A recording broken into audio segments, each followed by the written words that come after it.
Donc dans ce modèle-là, et là on peut de suite faire des différences, établir des différences avec d'autres écoles en thérapie familiale, on ne vise pas la guérison, la modification ou la suppression du symptôme qui nous est présenté, mais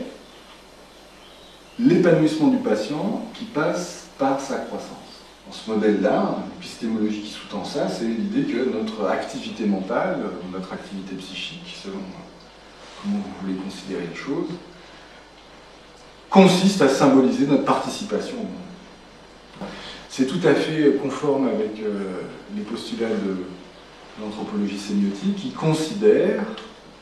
que notre perception est d'emblée sémiotique, c'est-à-dire déjà sémiotique au sens du sens, donc symbolique. C'est-à-dire que je me rends compte là en le redisant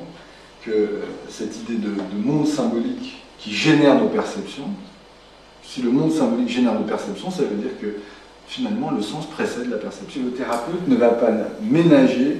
son engagement, ne va pas ménager son empathie, ne va pas ménager son soutien dans les moments qui sont des moments difficiles de confrontation, pour permettre à la famille de garder sa capacité créatrice, de confronter à l'angoisse de cette impasse malheureuse, d'aller chercher en soi et dans la relation aux autres, les ressources nécessaires à inventer d'autres façons de symboliser son problème. Alors évidemment, ça nous intéresse aussi dans une perspective narrative, parce que on pourrait dire dans une perspective narrative que les thérapeutes expérientiels, en utilisant ces thématiques ou ces formes de langage, sont en train de permettre, dans une confrontation de narration absurde, de narration de souffrance, de narration d'impuissance, finalement, de permettre à la famille d'inventer de nouvelles formes de narration que celles qui nous amènent et que des thérapeutes narratifs comme White et Epstein appellent « saturés par le problème ».